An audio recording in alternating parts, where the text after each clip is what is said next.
Hello, everybody, and welcome to the show. This is a fantastic one. Have an ER doc for you today. Such a good guest, such an important episode. Oh, man, there's a few things in this episode that just hit me so hard, and I think I think you're really going to enjoy it.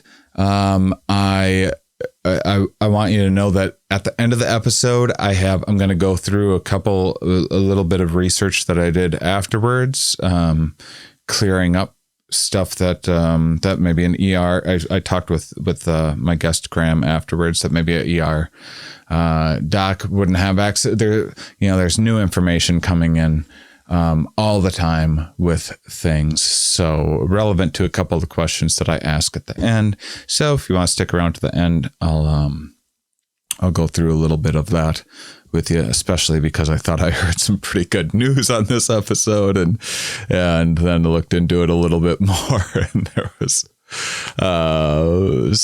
some reason to hold up my optimism a bit. The other thing is YouTube comments are a great way to ask follow-up questions. If you have, because I'm going to keep on getting guests in various fields. By the way, I'm going to be spacing out how often I do COVID episodes, more than I have been recently. It's just been, everything's been timely, and as we're having as the numbers are dropping, I thought this would be a good time to talk to some people about just how what risks there are out there, and their take on how media is portraying things, and also just in terms of, I'm trying to figure out touring and stuff like that. And I want to know a little bit of what the future looks like and how we can kind of do a better job or get more on the same page as new variants arise. So great episode. Very unfortunately, there's a slight little bit of infrequent audio issues that happened that weren't picked up during the episode. Something with the program that I'm using. Oh my gosh, guys, there's just things like this pop up once in a while. They drive you crazy. You have the perfect program, you've been using it for a year, and then odd stuff bubbles up and you got to figure out why. You guys know, you have computers and such. Things happen. It's not bad at all, but I wanted you to know that we are aware of it and addressing it. And your support on patreon.com/Shane Mauss allows us to make this podcast completely ad-free. And in addition to that, additional support allows for my amazing underpaid editor, Matt, to spend extra time, fixing issues like this in post and cleaning things up so that they aren't nearly as intrusive or distracting as the kind of raw audio was. So it actually sounds really good, but wanted to let you know that we're aware of it. And always, you can put things in YouTube comments if any app that you're using, or you notice anything like weird. We love feedback like that because we want to make the best product possible. So always bring stuff like that to our attention, because we aren't listening to the podcast on every app and whatnot. So we depend on information from you guys. Anyway, this is an awesome episode, so enjoy it. You guys are awesome. Are we? Yes. Where are we? Here.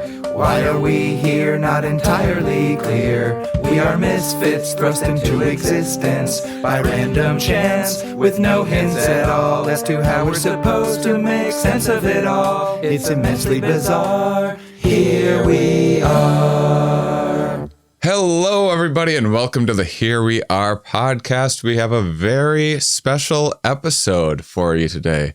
It's been a while since I've interviewed someone that isn't just an academic working in a university. And once in a while, we get to interview people that are kind of working hands-on in the real world on things. And today we have an ER doctor joining us by the name of Graham Walker. Graham, thank you so much for joining the show. Thanks for having me, Shane. Good to be here. So first off, before I kind of introduce why I reached out to you, I've asked people for some questions and stuff ahead of time for this. Number one question people had was, how are you? I'm okay. That's a good question. Thank you for asking. Yeah. I'm definitely in an okay space now. I've had times where I'm not as okay. I think everybody in healthcare, especially in the ER and kind of in the front lines, as they say, we've all had some times where we're crispy and burnt out and not okay, but yeah, I'm doing pretty good right now. Thank you for asking. There's two ways of looking at your occupation from probably more than that, but I would think there's one major concerns about burnout, which probably is not something that's new to COVID, anyway. Yeah, fair. But then on the other end of it, you get to do the most good at the same time. So you're the most overwhelmed, but you get all of that, all those wonderful feelings of fulfillment, hopefully from it. And hopefully that makes things less frustrating and everything else for you. Sometimes. So what are, let's see, what's the date today? Is it February 10th? The 10th. Yeah. So yeah, I'm not sure when. I'm probably putting this out next week. So, what have things, first off, where are you based out of? What hospital do you work at? And what have things been like lately? Yeah, I'm here in San Francisco, California. I work at Kaiser Permanente San Francisco, but I do not represent their view. Well, I agree with them, but I am not speaking for them, I should say. And yeah, so things are doing okay here. Certainly more okay than a lot of the country. We're the probably the most. I think we're often tied with Seattle and Portland, where I think we're the most vaccinated city in the country. Certainly, I think the kind of metropolitan area in terms of the Bay Area generally. So relatively, we've had it relatively easy compared to a lot of other places with friends and colleagues that work in ERs across the country have had it way worse. But that doesn't mean that we've necessarily had it easy either. Yeah. So you keep up with a lot of. I imagine you must keep up with quite a bit of what doctors are going through in lots of other parts of the country. And yeah, for sure. Through social media and then text threads and Signal, group chats and stuff like that. Definitely seeing and hearing a much more unedited version of what people are experiencing. Because I'm mostly talking to other doctors and mostly ER, but friends from med school, other doctors and nurses who give it to you really clear. Well, what's your frustrations vibe and their challenges? What's that feeling? What's the vibe out there? Of me or them? Them, I would say. The vibe is. At this point, I think the vibe is generally numbness, just kind of numb to all of COVID and the whole pandemic. As really as a defense mechanism more than anything. Yeah. I think to the point of like, oh, okay, you have COVID. Okay. I will do my best to care for you. And that's regardless of vaccination status. I would say people are certainly more frustrated with people who are unvaccinated who have COVID, but generally, at this point, numb to the whole thing. It definitely feels like many of us have lost the sense that this is a calling And that this was that, and that, it feels more that this is just a job.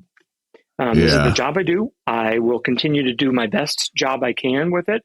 I will continue to take the best care of my patients I can. I'm not going to, it's not that I'm going to be lazy, or,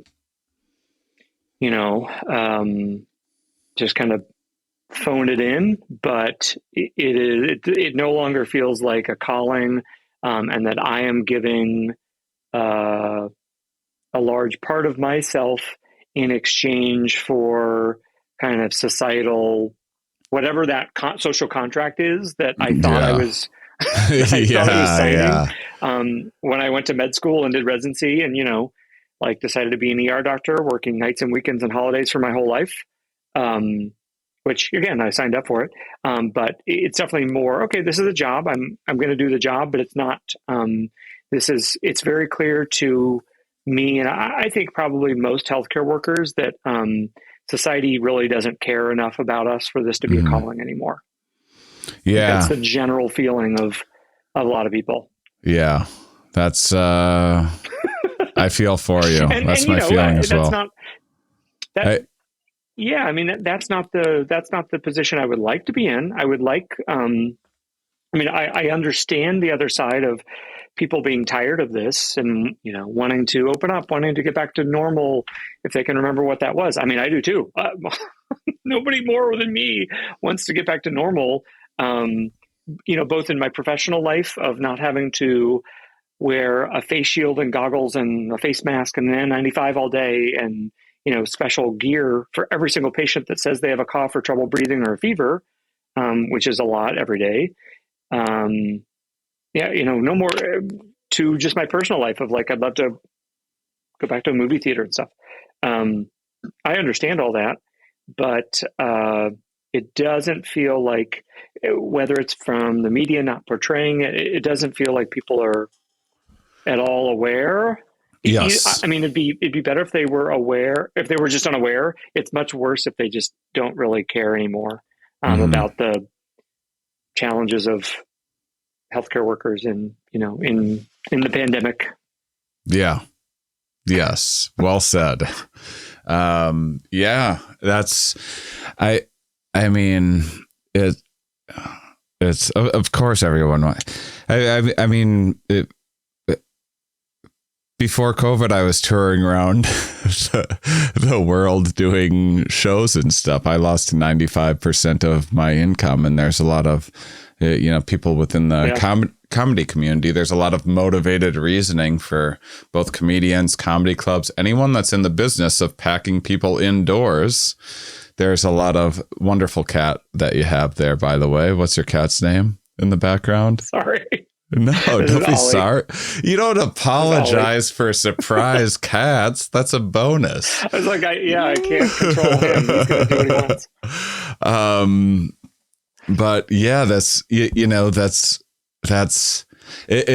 the complete opposite side of it. I want to live in a world where it's just fine for people to just pack shoulder to shoulder and everything else. And I want to tell myself reasons why that's okay for all of us to just go back to normal. And I don't need to risk my own health caring for other people's health because people are living in what in many ways I think is a fantasy world. I mean, there's fatigue and numbness out there, but there's also a lot of like inexcusable indifference, and just how political everything got is it's got to be so incredibly discouraging. What would it take for you to? What would it take for the job to feel like a calling again? To feel like more to appreciated, like we were kind of like working together toward a common goal. Yeah. It's a great question, Shane. I think a couple things, like the story. I mean, and this is not new, but the story that many kind of figures in society, and that's politicians, some of the media, naysayers, the story that people are telling or have told about COVID is very different from the story that I have lived and that my patients have lived and my coworkers have lived. And so that's like a big, I think that's really hard to hear over and over, because you constantly hear one story, but you're living a different one every day when you go to work. And you're like, how is this? It's very frustrating and it's very exhausting. It's not gaslighting, but it's like, you have no power to like scream at the top of your lungs. What are you talking about? This is not what's happening at all. And I'm not even necessarily talking about kind of vaccine misinformation or COVID conspiracy theories. I'm just talking about, basic things like I'll see somebody on the news saying COVID cases are down, and so X person has decided we're going to stop masking, or whatever the thing is, and then I go to work and I see 5 COVID patients when I haven't seen any in 2 weeks. That's a data point that COVID is coming back. Yet, the policies are not being reflected, and the stories are not often being reflected by kind of my actual reality. I'm literally the person in the canary in the coal mine, seeing people and knowing what's going on in my community. Mm-hmm. And it's not being reflected in, even the stories that kind of are, that are trying to have the same narrative or tell the same story, Yeah. Let alone all the misinformation and incorrect information out there too. Well, I should. This is a good. I didn't want to lead with this, but I also don't want to. I want to give people some context and lay my cards on the table for my listeners, how I found you, and which gives a little context. So before COVID, I toured around everywhere, and everywhere I went, I would look up a university. I would go to their homepage. I would look through departments that I liked, like biology, psychology departments. Okay, I would look around, or maybe the university homepage, someone just released some new exciting paper that they were. I was like, well, when someone's excited to talk about something and get something out there, I'll just reach out to them, and So it was not 100% random, but it was a very random. It was a pretty random sampling of just science generally. And so I've been very critical. So I feel the information that I generally get on this show is a random sampling of the scientific community. And so I've been, and I didn't try to do that. It was just through happenstance of the constraints of my touring schedule and just frantically trying to book people or whatever else. And so I immediately saw a really big difference between what scientists who just have a job doing some research and like learning about roaches or whatever, and that's their life, and hearing the way, not just about their research, but the way that they talk and the way that they express things, and the like very careful about things, and always like questioning their own research and going back and forth and everything else, and like never political. And then I see, scientists on big podcasts or whatever else, these like fringe people, and I try to tell people, I'm like, this is not a representation of what scientists aren't political like this. Scientists aren't so sure of themselves and matter of fact, and this screams of snake oil merchant to me, and I've been screaming that to people for 2 years straight into what feels like a void. I'm frustrated as well, and I I was on Joe Rogan's podcast and have like a ton of friends in the comedy community. And so I followed that whole situation very closely from the beginning, especially because I had a lot of his fans. I would do a COVID episode, have an epidemiologist on, and then I would have people screaming some insane nonsense at me. And it was always the same thing. I'd be like, why is it like every month there's some new weird thing that people are presenting, like they all believe the exact same specific thing. From where's this coming from? And it always got traced back to like a Joe Rogan or some conspiracy site or something like that, because there's so little information to validate the conspiracy perspective that they all have to grab onto the same little scarce bits of anything. And so I found you through Twitter because you wrote the most incredible Twitter thread I have ever seen. It was so thoughtful and well written. And I thought, fair, of course, we're all biased, and I have my own biases. I'm fed up with Joe Rogan and a lot of his fans, to be quite frank. So I have my own biases, but I really don't like it's not even so much Rogan as a platform that some of these conspiracy people have seen as an opportunity to pitch a like fringe narrative. And so with things like this Malone thing, I've been making fun of this mass psychosis, whatever. Mass formation psychosis. Mass formation psychosis that all the Rogan fans repeat instantly and are now an expert on, which is like the definition of mass formation psychosis, if it was a thing, which it isn't. And so anyhow, I've had intelligent people, friends of mine, other comics, like, you just gotta listen. You just gotta, like, that's the typical thing. Like, I haven't listened to enough of Joe Rogan.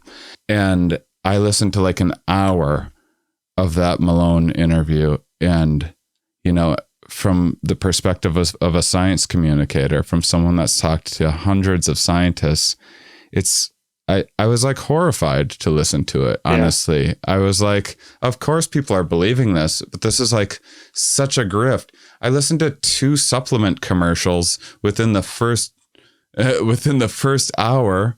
And I listened to a guy say he has no reason to be motivated to say any of this stuff. And then 10 minutes later say, and I have a special announcement. I have the cure for everything. And I'm working with this pharmaceutical company. and like shocking. Like I couldn't even listen to it. And it's been again and again like that. And I saw your thread, which I'll put in the description here, that was just so thoughtful and we don't even have to talk about that. I just want people to know that's how I found you.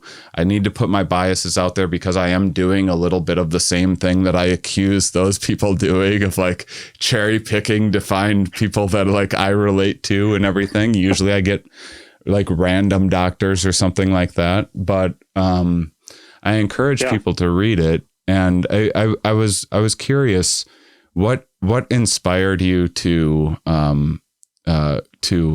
like you guys might be listening like, oh, this was just a tweet. This is like 300 tweets over the course of a week or something like that. It was a lot. It was so meticulous. And what I loved about it was that you didn't shy away from getting into the weeds of the nitty gritty, but that's not what the important part is with a lot of this stuff. Is there is just like base level false premises being forwarded that with the narrative what the narrative ultimately is, and what's more dangerous than like, hey, let's look into ivermectin, or like maybe we should take some ivermectin on top of a vaccine, which I don't necessarily recommend, but I don't find that to be nearly as dangerous as a narrative as saying let's say, let's just say the whole of the scientific community and all of the medical establishment is plotting against humanity right now. And Joe Rogan and Robert Malone are the only ones that can save you. And to do that, you need to buy their supplements and buy into their thing. And you did a nice job of addressing both the nitty gritty and picking that apart, and then making just common sense, understanding of like some basic Occam's razors type stuff. So anyway, I just wanted to thank you and tell you how much I appreciated that, and wondering if you had if you wanted to share where that came from and some of the inspiration. Yeah. And you hit on something that is one of the most frustrating things from, these groups of physician scientist people that kind of claim they have all the answers, is when they speak, and kind of similar to your last point about how scientists tend to speak. Mm-hmm. These guys often speak in these broad terms of a sense of they are the only ones who are trying to do the right thing for their patients. Mm-hmm. And everybody else, myself, every ICU doctor, every hospitalist, every other ER doctor in the whole country, arguably the whole world, according to their conspiracy theories, everybody else is biased and everybody else is paid off, and and I find it offensive, and just, I don't understand how they can, to speak this way, that they are the only ones that have the right answers. And, that was the one of the things I found frustrating about the Rogan interview was Rogan was like letting this guy slide with like almost no pushback or questions at all. He was just accepting this guy's, statements as fact. And not just as a mRNA vaccine professional, but as a professional on all of medical policy, as a historian, as a psychologist. Like, what can't this guy do? It was really frustrating. I will say that I've been. Do you remember earlier in 2021? I don't know if you were on Clubhouse, that app, that audio app. I was dragged onto it like four times. I hated it, but sorry if you enjoyed it. Go on. Yeah. So I loved it. And in early 2021, all the medical people on Twitter were getting on it. And so I was like, I want to get on it too. And I started just doing medical education rooms. We're interacting with med students across the world and kind of teaching them about how I approach, medical problems as an ER doctor. And very quickly, probably by April, maybe May, it started to get like taken over by a bunch of anti-vax stuff. I want to say that was about the time that vaccines started to get more widely available. And so, as more people were being, I think, encouraged to get vaccinated, there was certainly a larger sentiment of appropriate anxiety, worry, just fear of the unknown of the vaccines. But the Clubhouse platform rapidly got taken over by anti-vax people. There were certainly people that had legitimate questions that we would legitimately answer and legitimately were just curious, but there were a large number of people that were just anti-vax and kind of trolls and everything on there. But I found a bunch of doctor friends that kind of were also in a similar interest in trying to debunk this stuff and provide good medical information to people. And so I've in some way been I've been debating or dealing with all of these tropes from Malone and co. like for almost a year now. So, a lot of the stuff he says, and he was interviewed on Rogan in December of 2021, it's stuff from almost a year ago or longer. I was screaming about it for a long time before that. And like I said in the thread, you're allowed, if all you have is theory and basic science understanding of, this is a coronavirus, therefore we should try this. If that's all you have, that is absolutely fine. If we just have a theoretical belief that hydroxychloroquine should work for this reason, and ivermectin should work for that one. And let's try it because we're in the middle of a pandemic and New York City is exploding in cases. That's completely appropriate. That is what medicine should do. Yeah. You do your best, you make an informed opinion, and you just try it. And also you should study it at the same time if you can. Right. But now, Malone is talking almost 2 years later with the same ancient, basic science opinions about how this drug is supposed to work in a human body against a virus that we still don't fully understand. It was just kind of laughable that he would try to continue to apply basic science and ignore all of the mountains of other research that we have that's not just a test tube, but that's like, oh, hey, how does this actually work in the real world? Yeah. Yeah. So this is February 10th that we're recording this.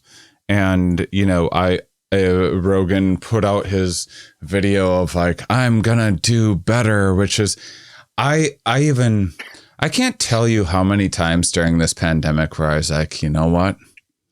Going to cut the guy some slack. Maybe he'll turn it around. Like I praised him when he started I publicly praised the guy when he started using testing before his shows. Even though I thought it was like preemptive to start packing people into shows. I was like, well, this is what people are doing. And I'd prefer that to nothing by a long shot. And I publicly praised him. Yeah. Another time when he had a guest on, recently he had a guest on that like he got in some ivermectin spat with, of course, or no, myocarditis spat. And he goes, oh yeah, the Australian guy. Yeah, the Australian guy. And he's like, yes. And it is this. It's more, you have a higher risk from a vaccine than you do from COVID. And then they look it up, which is not necessarily the perfect way to find things out, but I do the same thing. And and they look it up. And then like a quick Google search and he's proven wrong. And then afterwards he's like, oh, well, how do they find this stuff anyway? He felt embarrassed about it and he retweeted it. And I thought that is so brave that he did that. Wow. Maybe and I started writing a tweet of praise. I've been like, first off, I sent him direct messages early on because I've been on the show, like trying to guide him toward just sample sizing people in Austin and stuff to reach out to the infectious disease department and just get some nobodies on to explain you some few basic concepts, easy peasy. And by the time I was done composing the tweet, he was already retweeting the ways in which he was actually right from anyone that would validate him. And then he does his I'll do better thing. And so once again, I tweet like, hey, why don't you just randomly sample infectious disease department? If you don't want to do the infectious disease department in Austin, here's some other organizations in Austin that do community outreach. They'd love.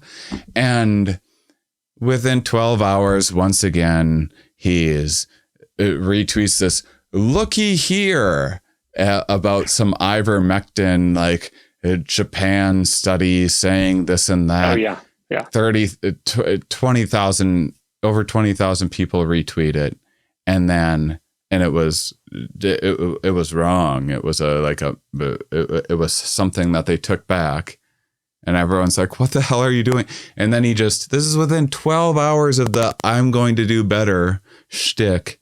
And then he just deleted it. He doesn't write, and he's done this all pandemic. He doesn't write, hey, sorry, that last post was a real whoopsie daisy. Like all those people that retweeted it, that's just out there now. Yeah. And that information spreads. And it's sorry. I'm just, now I'm blabbing way too much, but anyway, that's the reason why I've reached out to you, because I don't know what to do about the situation, and I'm not hopeful. Like you weren't in the thread that he has a sincere interest in actually trying to. If he does, that'd be amazing. If Joe Rogan gets all of his fans vaccinated, wow, I am going to celebrate that day. I will root for Joe Rogan. I will praise him for like turning around and changing his mind. And it's not looking like that. Well, I think he does have an audience that, I think veers toward conspiracy and kind of non-mainstream thinking, which in some ways I actually really like. But I think they, especially with what he said in the past about vaccines and stuff, after he got COVID, I think probably his audience is a lot of people that, believe that the vaccines are more harmful than helpful and have a skewed understanding of risk and benefit of COVID versus the vaccines, and a general risk assessment of things. And so when he put out that Instagram response that said, "Hey, I'm interested in the truth, and I like controversial thinkers," I agree with those things. I think it's good to ask questions, but the problem is that he didn't ask any questions of Malone. He just kind of accepted a lot of his stuff as fact and as truth, and didn't push back when I feel like he, in other interviews, has pushed back much harder on sports stars or people in other industries. He's like, "Oh, come on, you don't believe that that's actually the case." But he like barely did that with Malone, which was frustrating. I mean, I guess I feel like if he's really interested in the truth, he will have some no-name epidemiologists, or like I said in the tweet, like have some frontline workers come in and just talk about their experience and see if is their actual experience being a doctor or being an ICU nurse in a COVID wing for 2 years. Is that the same as what Malone's describing? And I guarantee it's not. And the problem to me is, like, we're social creatures and we're status seeking, especially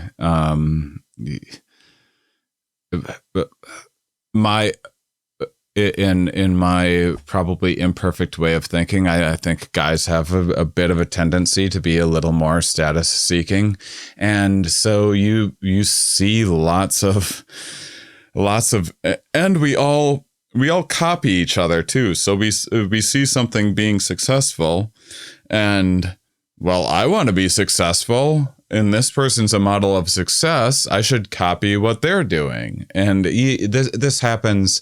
I've been a comedian for 17 years. I've watched people be like, "Oh, this person had a successful game show. Let's all make game shows now," or, whatever. It's just everyone's kind of like heading toward whatever the hot buzzy thing is, whatever social media platform, whether it's Clubhouse for a while or whatever else. And Rogan needs to understand that he is the mainstream media in a lot of ways right now. Yeah. And so many people are following his model. Russell Brand is following his model. All of these other people are following. Fox News is taking notes and now having, what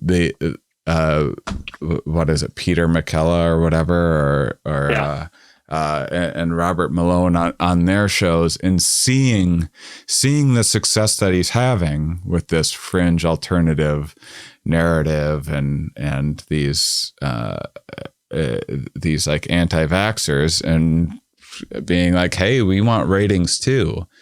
And that it's just so dangerous. People think I'm like obsessed. Like, why wouldn't I be concerned about the center of gravity for all things conspiracy during a global pandemic?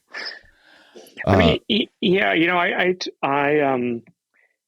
I just feel like I don't understand how there could be a global conspiracy cover-up when there's literally tens of thousands of people just in the vaccine research trials, and then there's millions of healthcare workers.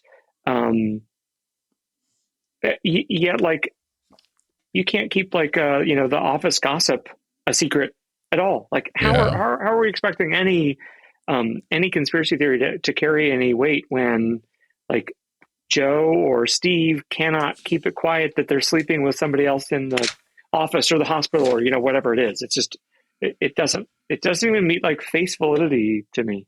I think a lot of it is just validating intuitions and a lot of, I mean, human intuition is to so I talk about evolution and how the mind works quite a bit, and cognitive bias is quite a bit on this podcast. And so we assign agency to things, we assign personality to things. It's kind of we tend to look at complexity and assign agency to it, and also and that makes it more predictable to us, or gives us a feeling that it's more predictable. So there's a lot of like, one of the things that scares me is there's like people that have had COVID. There's people that have had COVID that don't know they can get COVID again. Like, not being political or anything else, they don't know. No. Yeah. Have you seen that? Have you seen patients come in? I've seen, I think, one or two. It's extremely rare, I think, especially because San Francisco tends to be vaccinated and tends to also be pretty mainstream when it comes to masking and things like that. But yes, absolutely. So maybe I'm mischaracterizing if it's only a couple, but I think it's certainly not common, but does it happen? Absolutely. I do think, yes, there is a, I mean, one of the posts that I got the most pushback on was about natural immunity. And, I think there's a large number of people who have had COVID who think that they are not just equally protected as somebody who is vaccinated and boosted, they're actually more protected. Mm-hmm. And that is certainly not the case. And I think that's a very strongly held belief that, I got it naturally, I actually got COVID and I survived it, is actually a more protective thing. And that it's simply not true. A COVID a day keeps the doctor away, right? Yeah. Well, now it may be that for a month or so, maybe they are slightly more protected than me, right? But it does seem like they're much more likely to get COVID again, and that I think there are studies that if you take people's blood who've been either vaccinated or had natural immunity, 2 months out or whatever, the 2 months out people are less likely to have immunizing antibodies. And I think the number that I've seen is about a third of people who had like PCR, rapid antigen, this was definitely COVID. A third of them actually do not mount an antibody response at all. Mm-hmm. Or I should say, do not have a long-lasting antibody response. That like, okay, they're a month out from their COVID, you take some blood samples and see how many antibodies, and you actually can't find any at all. Mm-hmm. So the sense that they're more protected is far from the truth, but I think that's one of the more strongly held beliefs that of course Malone and Rogan both encouraged again. But I think that's one of the really hard things to break. But if you ask people, if you frame it in a sense of like, oh, well, do you think about that way for other diseases like tetanus or lockjaw or measles? They say, oh no, God, I wouldn't want to have lockjaw. So I think people have been kind of, they have this like automatic response of natural immunity is better. That came from them hearing lots of their own news stories and stuff saying natural immunity is better, it's safe, whatever. But then if you ask, a lot of this is just context, right? If you ask them, okay, you believe that about COVID. Well, why would that be true about COVID, but you don't believe that about tetanus or measles or mumps or rubella or, any of these other diseases that you're all vaccinated, diphtheria, all these other things that you're vaccinated against that you'd rather be vaccinated than actually get. Polio, right? I mean, I think polio was, I've used polio as an example a lot because people know the consequences for polio, right? They know, oh, you're paralyzed, right? Well, actually, Most people with polio actually did fine. They had a viral illness. 99% survival rate of polio.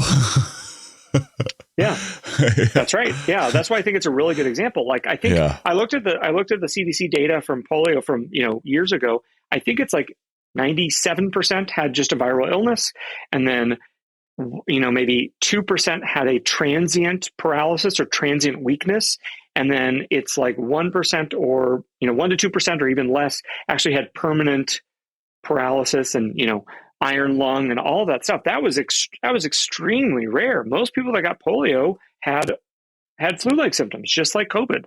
And but we are able to somehow link polio in our minds, maybe because it's older and it's from an older generation. We're able to link that to the iron lung and wheelchairs and disability and paralysis and all that stuff, and and kids being in iron lungs and all that bad stuff. But we're not able to link that to COVID. Maybe next, the future generation will look back at COVID and say the same thing.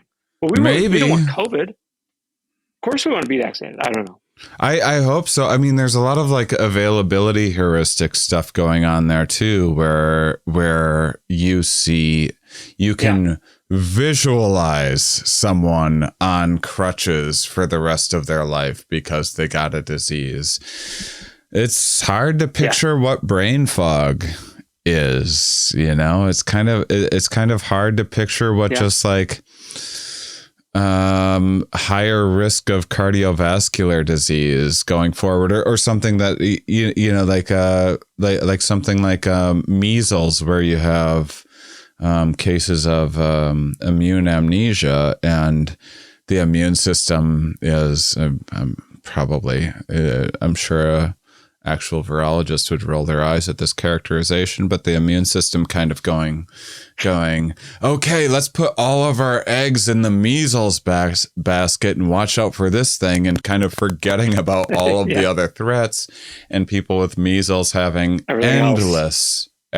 everything else happening to them, and never getting attributed in so many cases, I'm sure, to measles. And like, we don't know with COVID what stuff. Some of the stuff that I see is horrifying, and I check myself and wonder, I'm like, am I doing this to myself? Is this my negativity bias? But are you familiar with like error management theory at all? I imagine it applies to medicine. Error management? Yeah. It's just kind of it's in evolutionary psychology, but I think this will really apply to what you do, and I think you'll have a lot to comment on. So it came out of the idea of engineering, which is if you're making a fire alarm, you have to assume that there is no way you can make a perfect fire alarm for every single specific context. You're shipping out a zillion of these things. And so there's a couple ways a fire alarm can error. It can either go off when it's not supposed to and annoy the hell out of you over some like overcooked toast or something. And that's annoying. That's a cost. You're going to have people irritated with your fire alarm. Or it can not go off when there is a legitimate fire and a building burns down and lives are potentially lost. And so they intentionally bias alarms to be overly sensitive. So they go off more often than they're supposed to. And I would think whenever there's a new variant or a novel virus, like probably in hindsight, if we're doing everything right, we should find out that it wasn't as bad as the worst of predictions, because we should absolutely assume worst case scenario. Be overcautious. Yeah. So yeah, I mean, we I wondered how much that applies to just what you do, not even just with COVID, but just how much that applies to your job generally. Someone comes in to the ER. I mean, Yeah, yeah. I mean, literally, my job is to assume everybody has something that will kill them. Mm-hmm. When we are thinking about, we're generating what's called a differential diagnosis, where we're saying, okay, well, this is what I think the most likely thing is that this person has, and these are the 4 other things that I think they have. Sometimes you can get into that availability bias, or a recall bias. And so one of the ways that because we ER doctors, I think especially, tend to use a lot of heuristics and tend to do a lot of like very snap judgment thinking Yeah. of, I mean, literally within 20 seconds and gathering a tiny bit of data, I can already kind of predict a list of what medical problem, what problems I think this person might be having, what tests they need based on just their age, their chief complaint, and their vital signs, and maybe what they eyeball. They look sick or they don't look too sick. One of the ways that we get ourselves out of that snap, rapid judgment thinking is I kind of teach this to the residents, but I do it myself when I'm kind of stuck as well. We'll say, we kind of force ourselves to play a little thought experiment. Okay, well, what's one thing that could kill this person? So, you come in with an ankle sprain. What's the worst thing this could be, right? What's the worst thing it could be? What do you think the most likely thing is, which we often do anyway? And then if you force yourself to think of like, what's a weird thing this could be? Like a really rare diagnosis that you learned about in med school, but you've maybe never seen in your career before. Could this ankle sprain be presenting as something weird? And that's one way that you get yourself out of that bias of just like snap judgment thinking. Worst likely weird. I love that. That's that's a fun heuristic. I'm going to start applying that in life. Go on. Well, no. So I mean, just like you said, it's my job to be very, very sensitive. Meaning, just like in the fire alarm example, meaning if somebody comes in with chest pain and I look at their EKG, and their EKG kind of looks like it's a what's called a STEMI, or a ST elevation myocardial infarction, like a big heart attack that needs to emergently have their artery opened up, but it only kind of looks like it. It is my job to assume that's what they have. It's my job to assume, oh, this is a heart attack. I need to activate, because there's so many downstream effects if I don't say that, right? If I say, well, it doesn't really meet the criteria exactly, maybe I'll just wait and see, what the labs show or something like that. A lot of things can happen by the time the labs come back in an hour, right? The patient could have a cardiac arrest. They could have an arrhythmia. They could, 1,000 things could happen.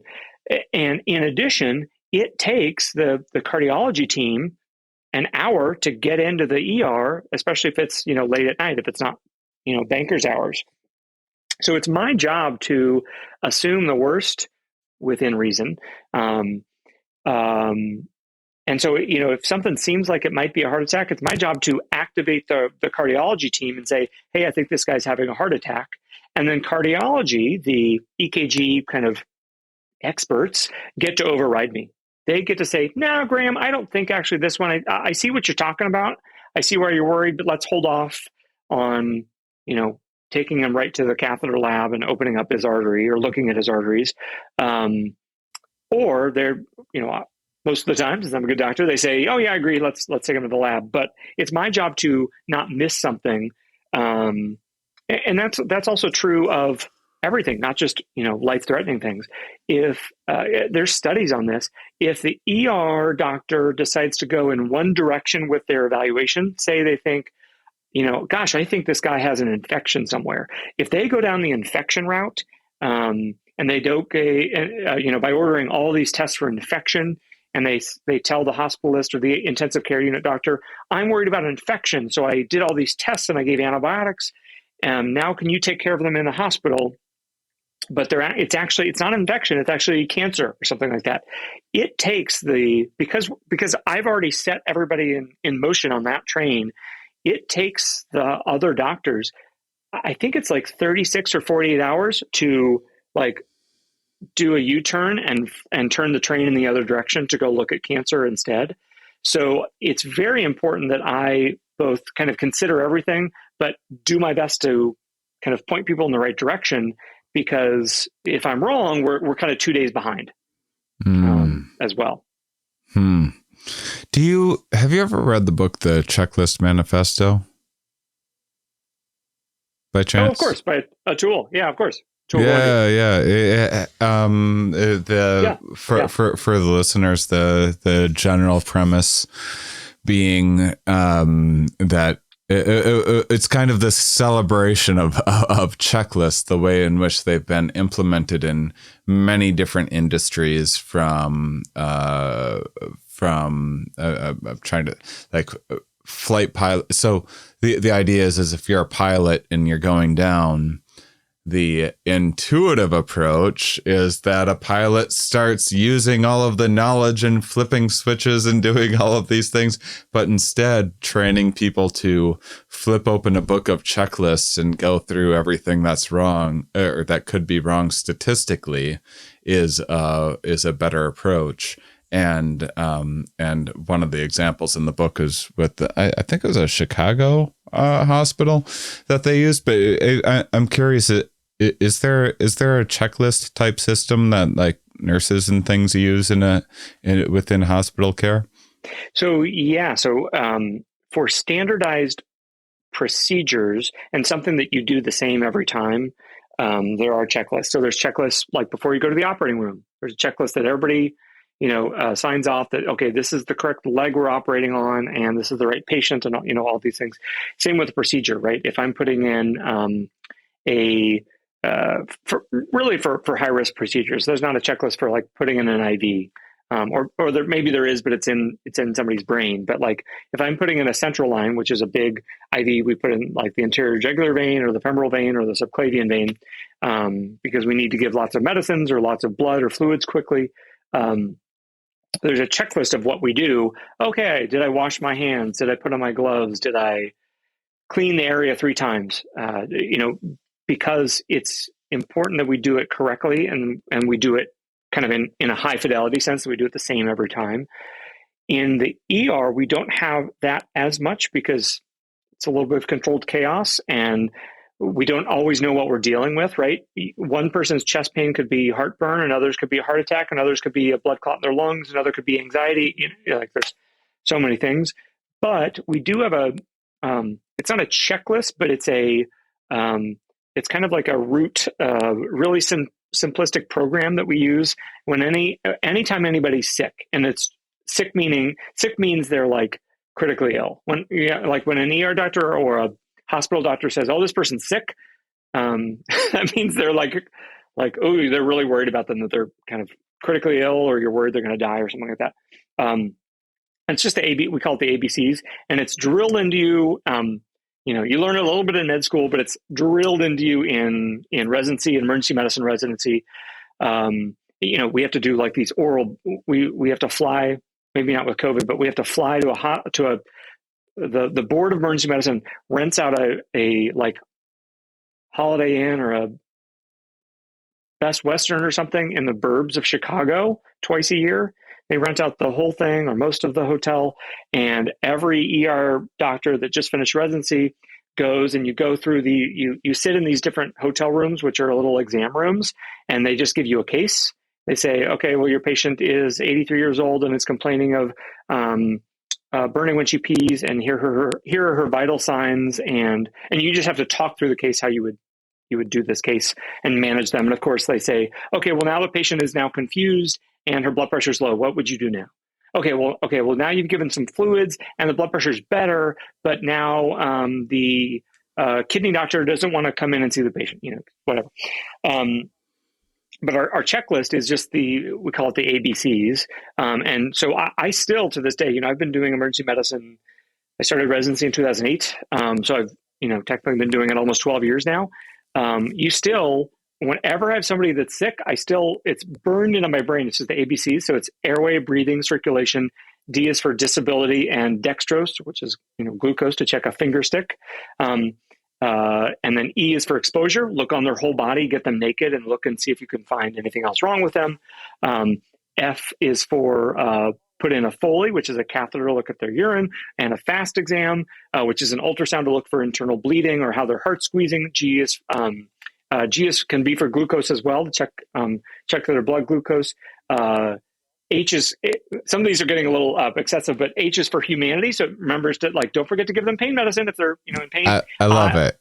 And so anytime I have, like, if somebody calls me into a code room and says, oh, Graham, hey, this is your patient, and they just look sick, or I'm worried they're about to code, or they're critically ill, and I don't know why, I immediately go into ABC mode.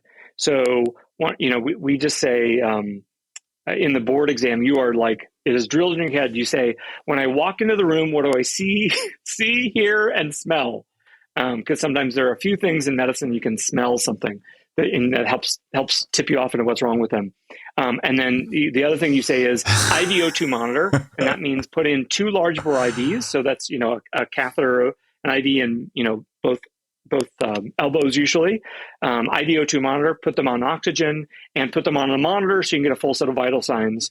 And draw a rainbow of tubes, meaning draw like literally every blood tube you have, and I'll figure out what I want to do with them later. And essentially, it's a checklist in that A for airway. If they have a problem with their airway, you do not move on to B or C, breathing or circulation, until you fix the airway. And it's also in the order of things that will kill you, right? So if you have a blockage of your airway, you're choking, you have seconds until you will, seconds, arguably maybe a minute until you die, right?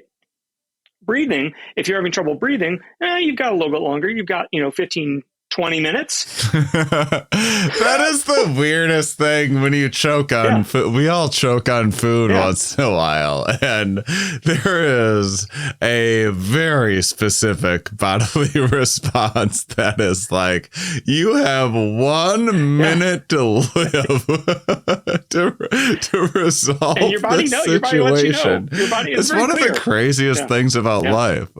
Yeah. I will say, just to be accurate, because so if somebody is actually already dead, they've had a cardiac arrest, we actually have moved C to the front of the line. So if you're dead, if your heart has stopped, the most important thing is actually starting chest compressions. So we've started to change that when you are actually already dead. It doesn't matter. The first thing you do is start chest compressions, and then you can go back and you need to be pushing on their heart and pumping their blood. One protocol for alive people, a different protocol for dead people. But makes all sorts of sense. We have to know literally you can go to an ER with any problem at any age, be pregnant or not, be 0 days old or be 100 years old. So we have to keep it simple. So it's like, the protocol is just you start with C instead of A. Interesting. Well, I wanted to bring up all of the protocols and some of these heuristics because I imagine there's things about a global pandemic that are novel and things that aren't novel. And I'm just wondering, because I imagine there's not there's not much in the way of checklists, or the checklists are evolving all of the time with such a novel situation. And I mean, you did a nice job of kind of answering this already, but how do you go about making COVID-based decisions when someone comes in and you think they have COVID, and what treatments? Yeah, now it is, like I said earlier, we're numb, but the other side effect of being numb is it's kind of rote at this point, which is so nice. I mean, the numbness helps without kind of the emotional up and down swings that were really difficult earlier in the pandemic, but also that it's kind of not exciting anymore. We all know what to do. We all know what we're going to do when a patient comes in with trouble breathing. So that's made it a lot easier. I mean, in March through August, September of 2020, I mean, it was every week, if not every couple of days, there was a change to the protocol, which was really, really hard, right? I mean, you remember this, because the same debates that people were having in the public sphere of, should I wear a mask or not, and what type of mask, and what should we open or close down, we were having the same discussions in the hospital. I mean, we didn't know what to do, or either. I mean, we were all trying to just come up with the right answers and collect data and talk to each other. I mean, we were texting each other. I was texting friends in New York when it was happening to try to, see what people were coming in, how were people with COVID presenting, so we could, in the West Coast where it hadn't hit yet, figure out what we would do when it, came and hit us.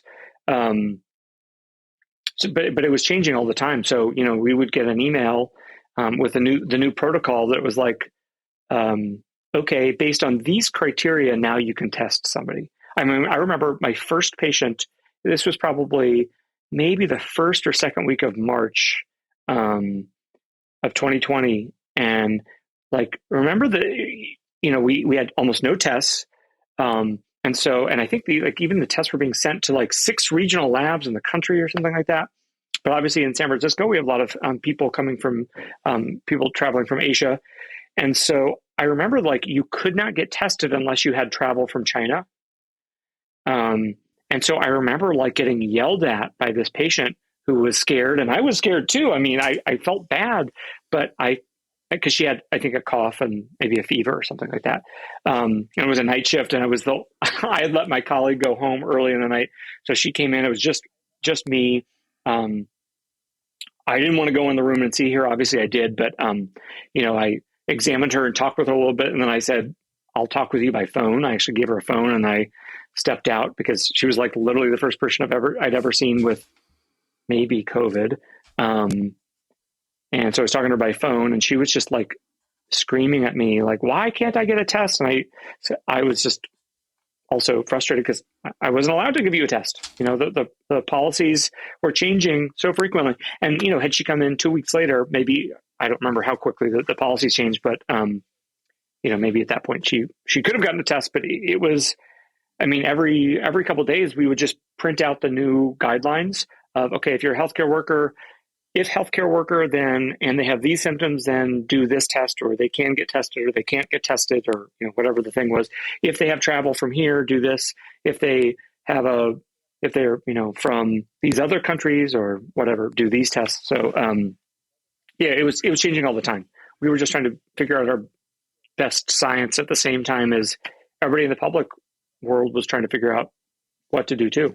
And so now you do have kind of someone comes in and you have at least a much better idea of what to do. Oh, it's so routine. Yeah. It's so, like we do, the way it works is, at least at my hospital, is we tend to just kind of do a round robin. So if there's 4 doctors, on shift at one time, I get every 4th patient, no matter who it is. Right. So a new patient will just kind of show up on my screen as, this is my next patient to see. And, if they're there for kind of any COVID-like symptoms, we all kind of like, okay, here we'll do the same thing. And that really just means, putting on certain personal protective equipment, putting them in a particular room. So if they do have COVID, they're, not exposing other people, and then, doing a COVID swab and doing some other tests on them. Often, if they're young and healthy and their oxygen level is normal, often, they're actually seen relatively quickly in the ER because maybe they just need a test, or maybe they, often I'll just tell them, especially if they have all the symptoms of COVID and they were exposed and all the rest of their family has COVID, I say, we can do a test for you, but you definitely have COVID.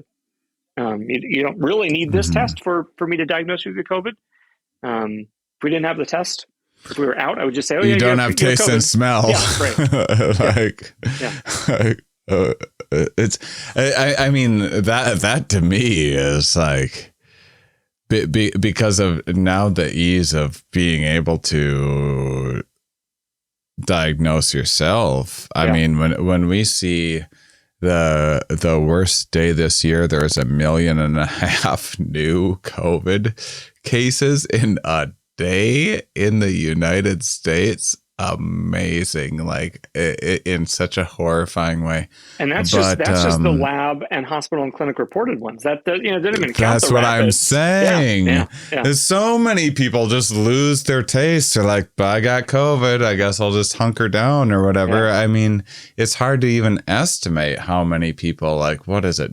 Double the number of people? Is that a grotesque overestimation, or is that underselling? Like, I have no idea, really. Yeah. And it's to have that much of it floating around. But I will, Shane, I will say that masks work. Yeah. And I mean, knock on wood here. We were a group of about 30 ER doctors. We've had a couple of nurses who've had COVID, but literally zero of us have had COVID. Wow, I was about to ask that. Of course, we're all vaccinated and boosted. And we were like the first people to get vaccinated and boosted. If you don't believe masks work, talk to this guy 2 years. Who's 2 years of wearing a mask in an ER, seeing a huge number of it must change quite a bit throughout the year, but there must be times when it's monopolizing your day, right? For sure. Yeah. I mean, there are days there. I mean, not there were days, because it's dying down, and San Francisco definitely spiked, but not nearly as bad as other places. But there were definitely days, certainly at the peak of the pandemic, where it's like, okay, just another, like every patient is short of breath fever, cough fever, can't smell fever, thinks has COVID, And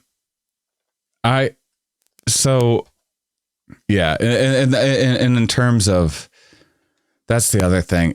I mean, some of the conspiracy stuff that's out there is people are trying to make it about specific things. It's never been about that. It's never been about the vaccines or about ivermectin or anything. It's for the most part, for a good number of people, it's been about this kind of higher up sort of thinking of like either something is plotting against them, or there's like some karma of like, well, it only happens to the bad people that didn't take care of themselves enough, or this is the point I was making about how we assign agency to complexity earlier with people getting COVID. Like, people will get COVID and be like, okay, fair's fair. You got me, COVID, you stinker. Now I'm free. Like, be a good sport about it, because we're social. So much of our lives are communicating and dealing with other humans, that we have all of these heuristics built around like assigning agencies to minds and intent and everything else, that we then project that on odd things like viruses that viruses don't even know they exist, let alone that we exist.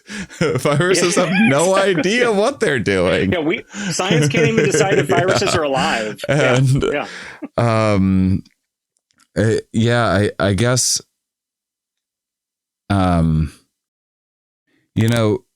have so many things I want to ask you. Wait, one thing along these lines is, I'm wondering, is there, here's an important one first before I get into this bigger question.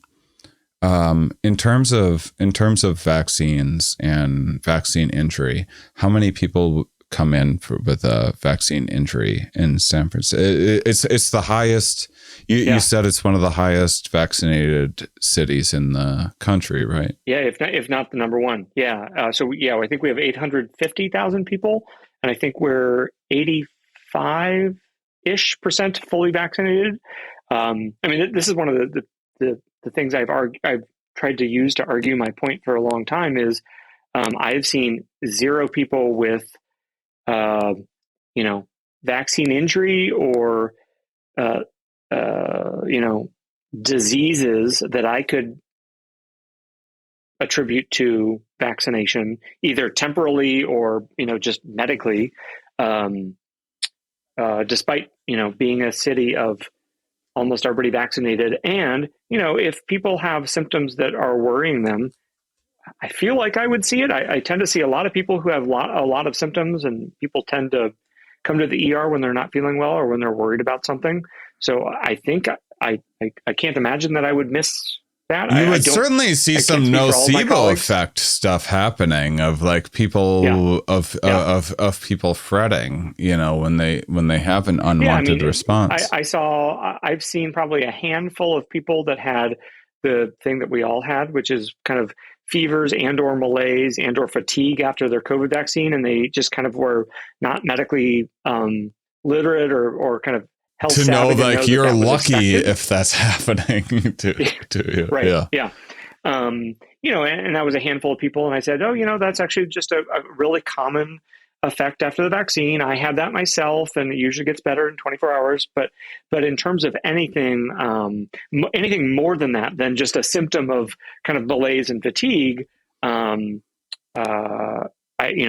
certainly know myocarditis, Guillain-Barré, the central venous thrombosis syndrome that people were talking about, I think, about a year ago or so, that they, temporarily halted the vaccine, some of the vaccines for. I've seen 0 of those cases. I don't know if my colleagues have seen any. I can't think of any that I've seen. The only person I saw that had any symptoms that she attributed to the vaccine was a very sweet woman that said, "Gosh, I got my vaccine 10 days ago and I just feel so fatigued." And I thought, that's strange. Yeah, that's much longer than you should be having from the vaccine. Let's check some lab work. Well, her hemoglobin was 5. It should be 15. It should be 15. And because she was having, internal bleeding, which she's had before. I don't associate that with the vaccine. That's not a thing that we're seeing in VAERS or any literature like that. But 10 days after she had the vaccine, correlation causation. Yeah. Correlation causation. But I said, it is not, luckily, I don't think you are fatigued because of the COVID vaccine. You're actually having some internal bleeding and need to come into the hospital and get a blood transfusion and get a colonoscopy. But that is the only person I've seen that was, temporally related their symptoms of their vaccine. Yeah, and I mean, and she did fine. Right? That's the other thing of understanding. People don't know about double-blind studies. Why like it would be imprudent to just take a doctor's word for everything when giving a medication. Why you make the doctor blind to the thing that they're giving people in the trials as well, so that they aren't changing and altering something that they're doing that or perceiving something incorrectly within a study and related. It's the kind of importance of understanding base rates and what are the base rates of heart attacks or car accidents or whatever else. So like people have heart conditions, so are they increasing after the vaccine, or are they staying the same within a global population? And it's just that statistically, people are going to have something go wrong with them after a vaccine, because statistically, humans have things go wrong with them unrelated to vaccines. And I heard somebody say, like, well, when somebody has a stroke, but they put on their socks earlier in the day, why aren't we blaming the socks? Yeah, I thought, that's good. Yeah. That's a good example. But, Shane, I think it's interesting because people will say, oh, well, my grandmother took ivermectin and she lived and she did fine or whatever. Yeah. And I say, oh, well, that's interesting because I've also not given ivermectin and people also did fine. And so I think people don't then take sometimes people don't take that next step of thinking like, well, how do you prove that something actually worked? Mm-hmm. Right? Like, because if they can say, oh, ivermectin worked, when I can say, well, I prescribed not ivermectin and that worked as well, they don't take the next step of like, well, then how do I prove that ivermectin worked? And the answer is you do a trial, a double-blind randomized controlled trial, of large size to determine that, because otherwise you don't know. I mean, this is leeches. The doctors used to give people leeches, and this was the origin story of witch trials too, with the Black Plague of leeches.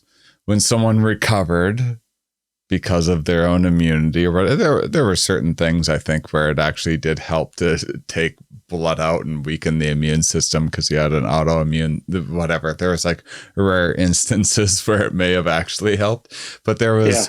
But you have someone recover and you go, well, those leeches worked, and then you have someone die and you go, I guess even the leeches weren't enough to help them. Yeah. So or the trope of like well, I guess we didn't use enough leeches. That's frequently the argument that I'll try to make. People make to me about ivermectin. Well, they didn't give it early enough, or they gave too low a dose. Yeah. Oh, the dose was too high. Oh, they had, well, it didn't work because you didn't also give it with zinc.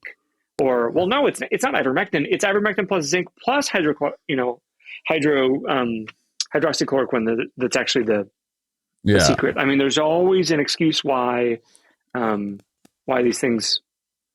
Plus, if you can tell people a story, like if you have COVID in a petri dish, and then you like just dump a bunch of cocaine in the petri dish, and COVID no longer works, and people are like, cocaine cures COVID, everybody.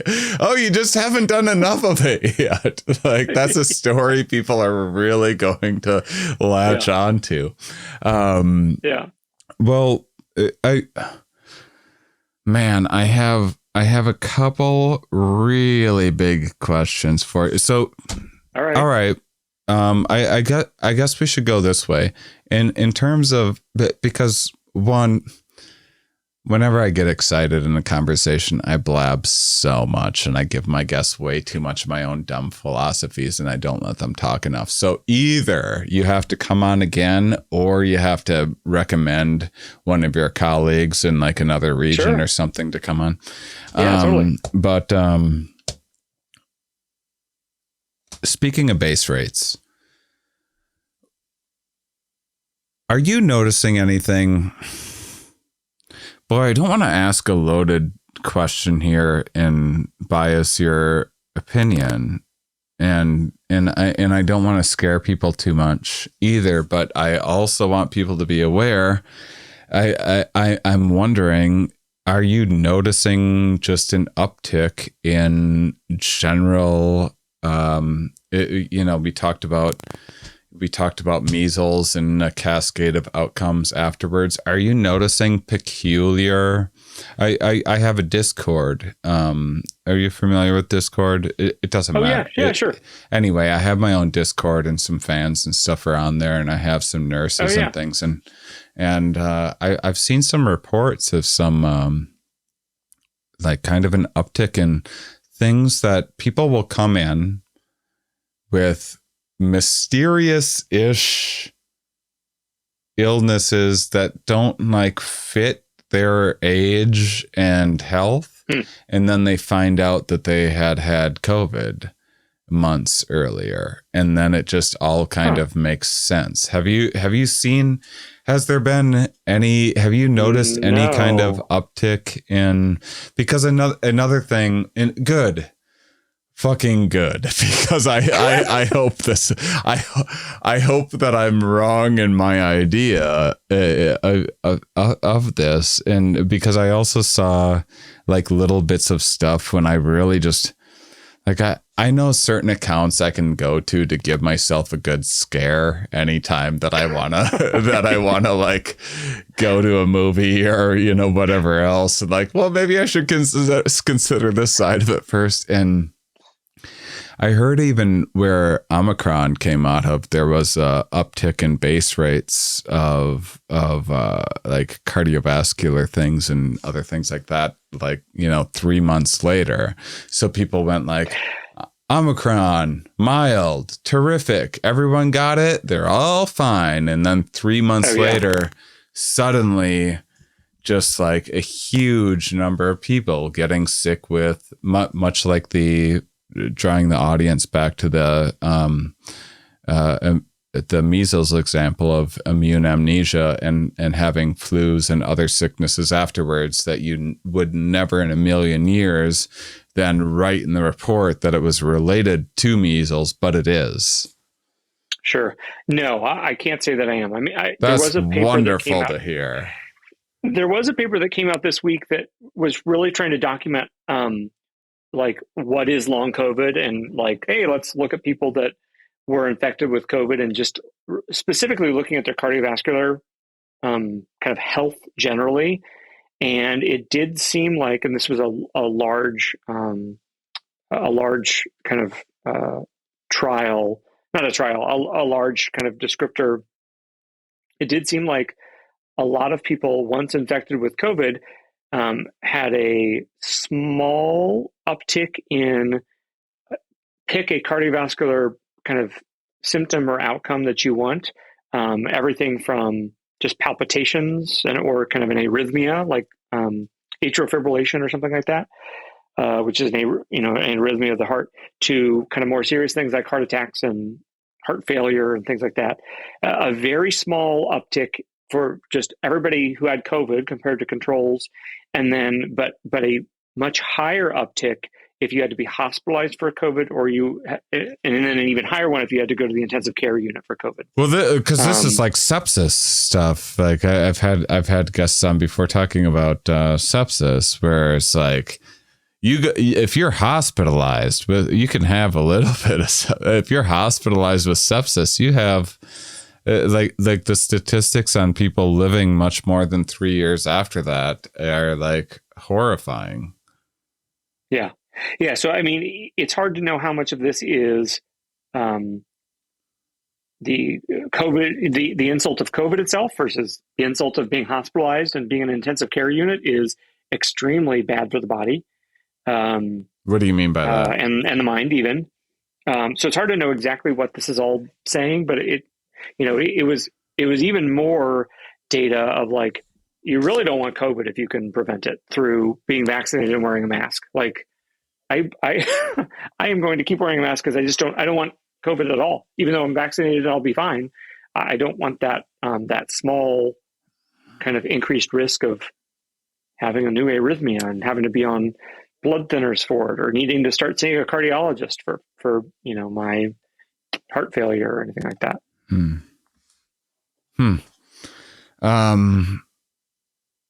When you mentioned the risk of being in an intensive care unit, what are you referring to?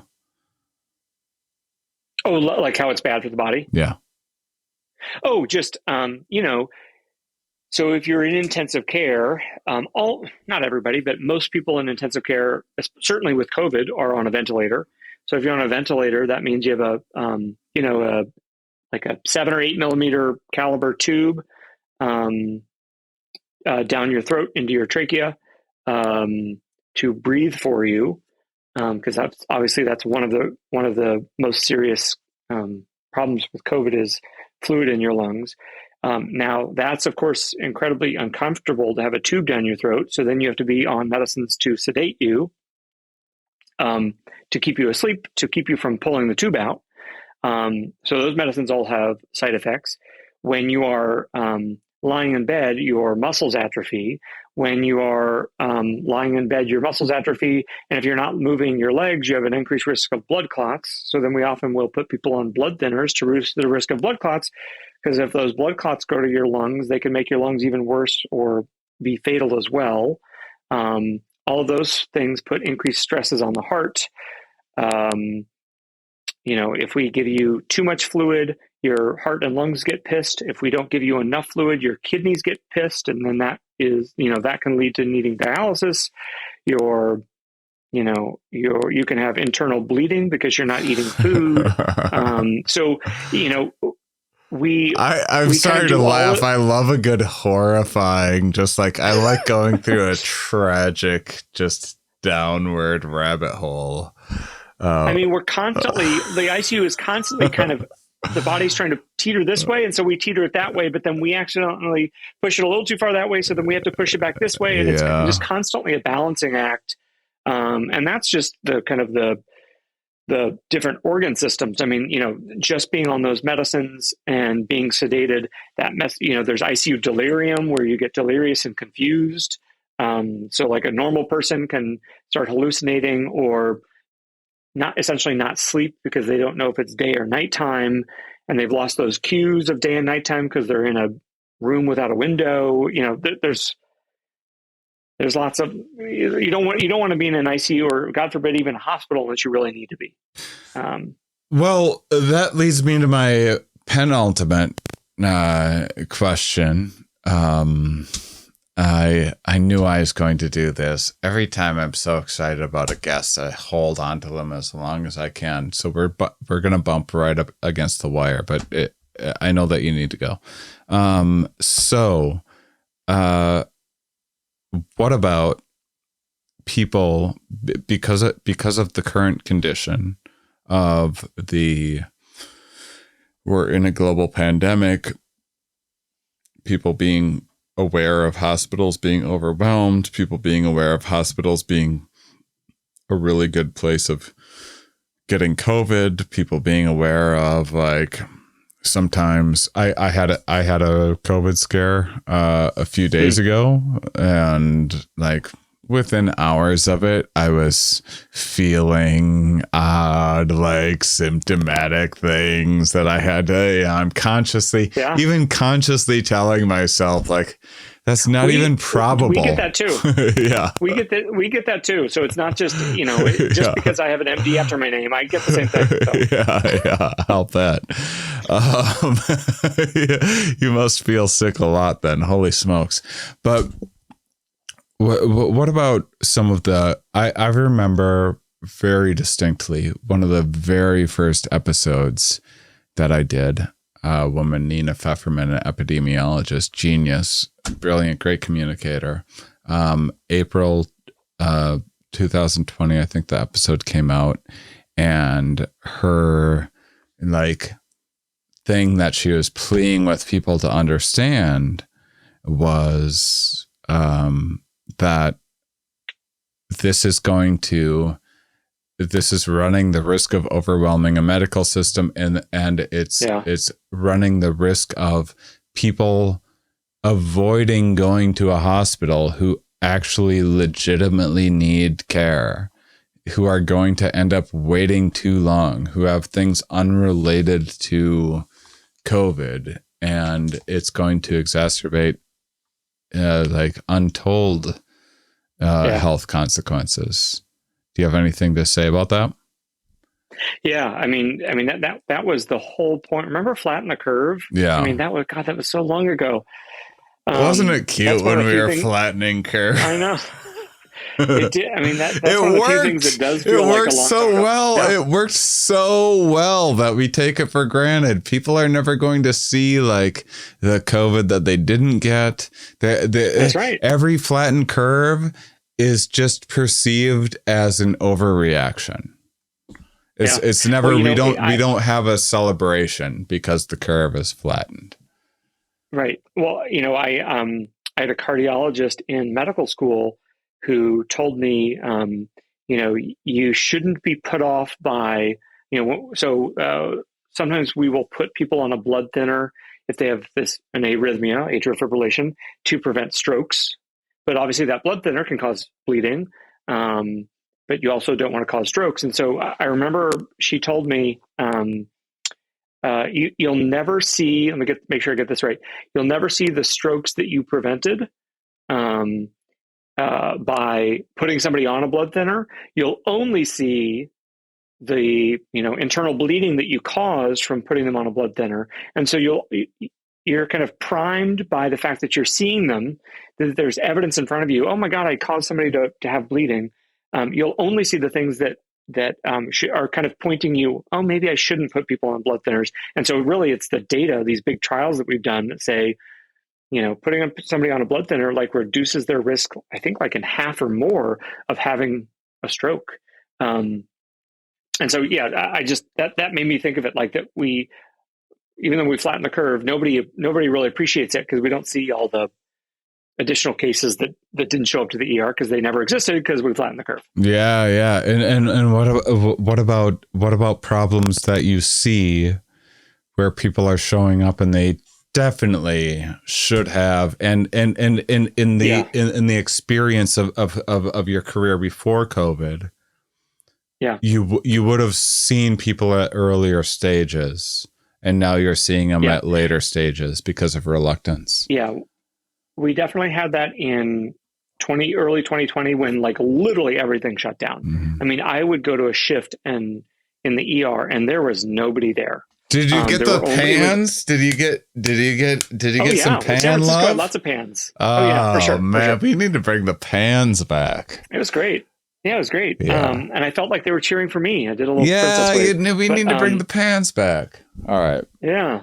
But yeah, I mean, we only were seeing people that, were having, bad things. I think what, serious problems, severe pain from a new kidney stone or something like that, or a heart attack or whatever. But we certainly saw some delayed care. I think like even more my outpatient colleagues saw more delayed care really in the world of screening for cancer and things like that. What I've seen is, I feel like I've seen people who were just trying to not, I don't know, I felt, I don't think there's a right answer here, but I was seeing people that kind of didn't want to burden the medical system with what I, as a doctor, would consider highly alarming, highly concerning symptoms. Right. And they weren't doing it because they were worried of COVID. They were like trying to be a model citizen and help me keep the ERs empty and save room in the hospital. Oh. But, like people, like a young, 40, 50-year-old with a massive weight loss, a 20 or 30 pound weight loss who, I walk in the room and I know they have a malignancy, a cancer. So I've seen more in San Francisco of the, I didn't want to bother my doctor with this. And I'm like, what are you talking about? You have, you have a perforated appendicitis because you didn't want to bother your doctor.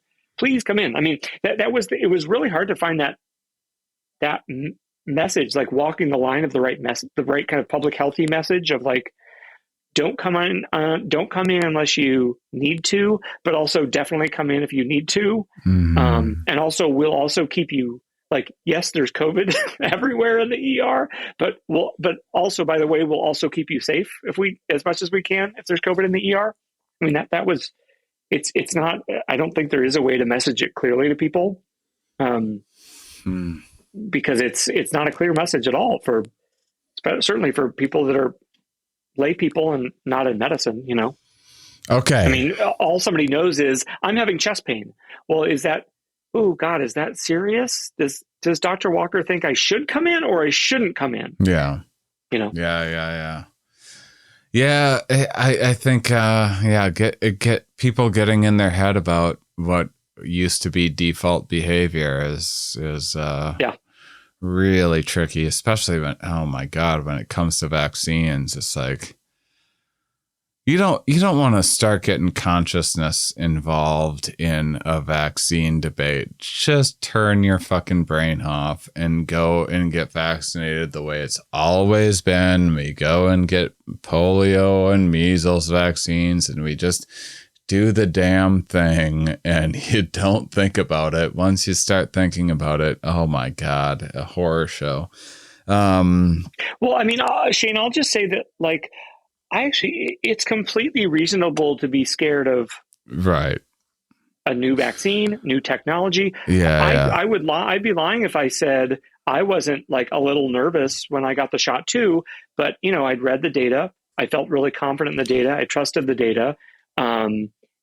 And I've said this many times, but I don't think there's stronger evidence that it's safe and effective than literally every doctor being like first in line to get the vaccine, Everyone. and bringing their kids in to be the first in line. I know guests of mine that cried tears of joy when they got their vaccine. That was common, especially when the first wave was like healthcare workers and then kind of older people with comorbidities. I mean, multiple times a week, if not every day, there was a like heartwarming story of some older person that was like their neighbor had like driven them to come get their COVID vaccine, and they were crying because this was like literally the first time they'd left their house in 6 months because someone had just been bringing them the food, and it was a sense of like, oh my God, could this be over? I'm 90 years old and I'm terrified of everything, and this is my chance to live. So. Yeah, I guess where I was coming from there is you've probably seen the example of organ donation differences within countries and of course, the opt-in versus opt-out, yes. and just the difference of checking a box when you're in the DMV of the default behavior. The default behavior is you're opted in. You're going to donate your organs. And if you want to think about it and opt out of that because it creeps you out or whatever personal differences that are weird and wrong,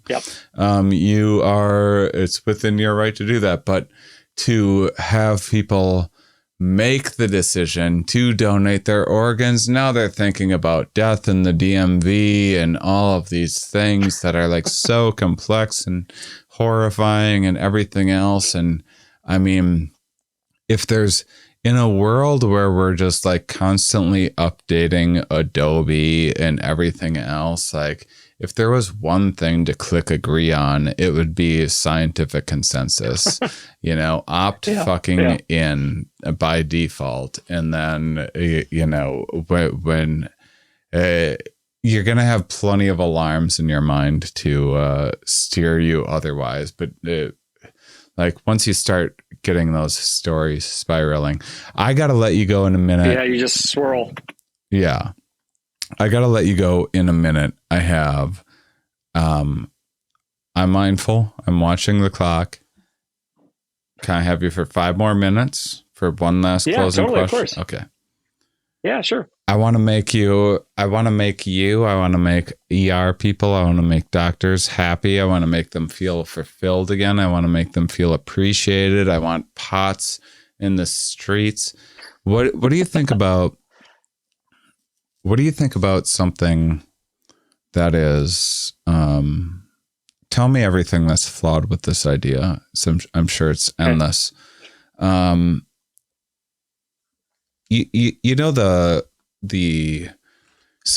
think about cholera and how we changed our water and sanitation systems after cholera, and seemed crazy at the time. And Jon Snow, not from Lord of the Rings, but a more real hero, had to break the handle off of a well so that people couldn't use this damn thing anymore. And there's all of these, maybe we go that direction with our filtration systems eventually, that not just help us with COVID, which is like, in my opinion, insignificant compared to future threats, plus helping take care of the flu, common cold. Yeah. Oh my God. If I can go through life with less colds, holy smokes, sold. Just respiratory viruses in general. What do you think about some sort of a coding system? Like, I never bought into the terrorist threat level kind of stuff that happened, but we do it with fires, where you go camping and you go, hey, it's the dry season and it's windy right now. No fires. Sorry, this is a bummer. You plan this out. You're camping here. This is what you've been looking forward to.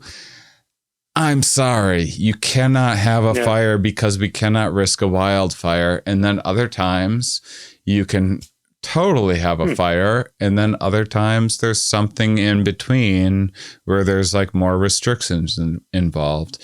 What do you think about a community kind of based, like hospital led kind of system where, because not everywhere is San Francisco or New York City. Some people are in fucking Wyoming with 10 people in their town, and they don't actually need to worry about a mask that much ever, even in the worst of conditions.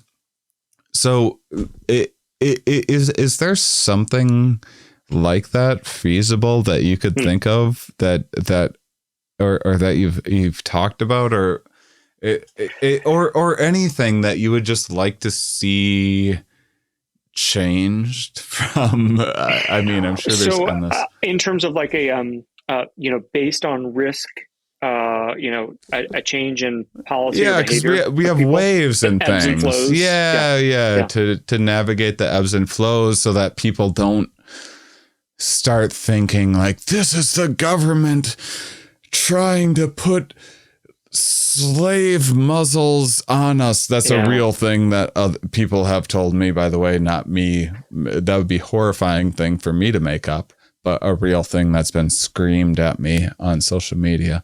But so it gives people a little wiggle room and some room to be like, yeah, you can definitely be outside and barbecue right now in these conditions without wearing masks and everything else. And then other times, I mean, I think that's what the CDC and a lot of the public health, the state and local public health agencies have been trying to do with those colors.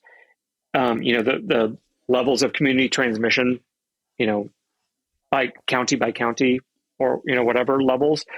The problem is it is so bad in the US that we have like, it's like when the New York Times had to add the freaking color purple to their map because they were like, okay, well, it's never going to get over 200. So we'll just make the cutoff of 200 as red. And they were like, oh, well, it's 500 now. And they're like, oh, I guess we'll add purple. So I think that's the goal, right? Is at least is to not get to black. That's our new, let's keep it away from black. I mean, I think that's what people are. That's what like the intent of those colors are. At least in California, when your county gets below whatever the threshold is, you go from red to orange or orange to yellow. You get to do X. You get to reopen movie theaters or not wear a mask at the gym. Whatever it is. Yeah. It's just that with every one of these surges, it has been so bad in the U.S. That you do a blanket that people don't feel that people don't feel the levels because we've just been. I mean, if you look at the case numbers, the deaths did go down, but I think if you look at the case numbers from Delta to Omicron, we actually didn't get back down anywhere near zero. When we went from Delta to Omicron, we went up and then Delta went down and then we kind of plateaued and then we went back up with Omicron. People are celebrating right now that there's like 250,000 new cases a day because they're like, thank goodness it's not like, a million a day anymore. They're excited that the rate of change is going down. It's in a negative direction as opposed to positive, but we've peaked. Contextual, subjective creatures. Yeah, there's still 2,500 people or 2,000 people a day dying from COVID. And to get back down to close to zero, that's another 4 weeks away. That's what, 60,000, maybe 50,000 more people, dead before we get to get back down to some sort of lull, some kind of basal rate of COVID. So yeah, it does seem a little weird that there's all this rush to open up and no masks and all this stuff when it's like, well, guys, we just peaked like last week, like literally like 8 or 9 days ago. I think we peaked with our cases or peaked with our deaths or something. But yes, we're going down, but we're still like, we're only like a third, not even a third. We're like, we barely just dropped down off the roller coaster. Like we've still got a long roller coaster ride down to get anywhere near the bottom. So it seems. I think that's the goal of those colors. It's just we haven't been able to. It's like the CDC has called like I think 80 different countries high risk travel zones for COVID, But then if you look at their rates of transmission, like literally there's no place safer than those other countries because the US is so bad. Yeah. Listeners, maybe if you want to go down a rabbit hole, look up the peak end rule of how we perceive pain, and then just consider the illusion of an end that we're experiencing as you looked at. Graham, I got to let you go. You got to get out of here, man. Thank you so much for... Thank you so much. This has been so fun. Yeah, and let's talk more or send me guests in the future. This is a terrific conversation. I will. I'd love to. Thank you, listeners, for being such a wonderful, curious people. We'll talk with you more next week. Okay, guys. So hope those audio issues weren't bad. Always trying to have considered, now we're going to have a backup program that we're going to maybe start implementing. So if the audio fails on one, we'll get it on the other. So that's a new thing that I might implement. So hopefully something like this can't happen again with a seemingly perfect program that starts acting up out of nowhere. And then I've considered mailing stuff like professional equipment to guests. I don't want to burden guests with a bunch of things. They're so busy, and to throw IT issues on them, and then to make them mail stuff back and around, and coordinating all of it, and the money involved and everything else. Oof. I've explored just making a home base in a bigger city with a lot of scientists, so I can have a studio, do them all in person. I used to lug all of my equipment into guests' homes or offices and do audio only, and I don't know what that looks like now in terms of setting up a camera and stuff everywhere that I go.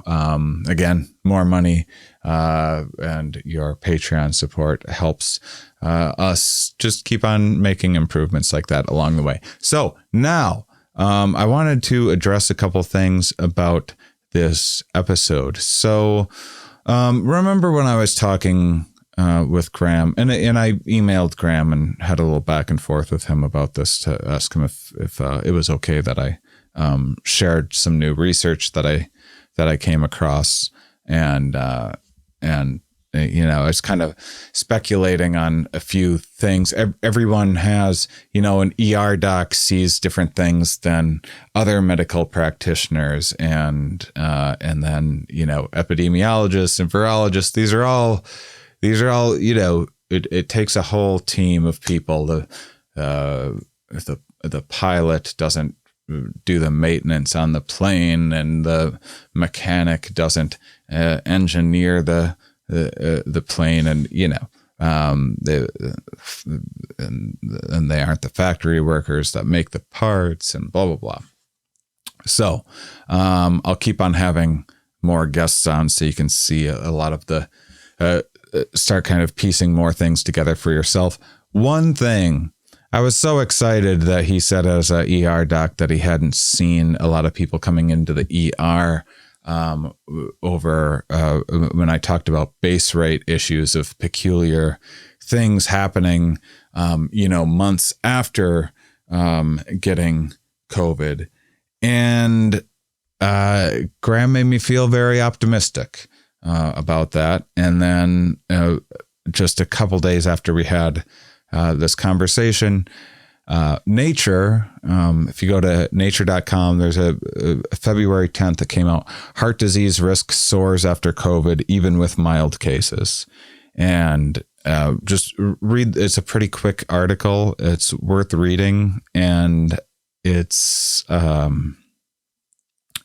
worth, we talked about this on the show in the past, which is why I had brought it up. This is back in fall of 2020. They were starting to notice heart issues with athletes getting COVID that were asymptomatic, had just tested positive for having COVID, did scan their heart, etc. afterwards. So this has kind of been on my radar for a little while, and that's why I brought it up on the show. And so I will be thrilled if the concerns about long COVID don't substantiate. If Omicron truly is as mild as, the reason, I was saying in a Instagram, the reason why I brought up some of the error management stuff as well is because you can't, there's so many people saying like, Omicron and Omicron's going to, it's going to be mild. And I'd watch people I respected say this stuff. It's like, well, if it's not, that's a big whoopsie daisy. And it's already looking like that was a major failure. And for a lot of people, it wasn't as mild as some in the media would have gave it the impression. So I think in terms of prevention, you err to the side of caution.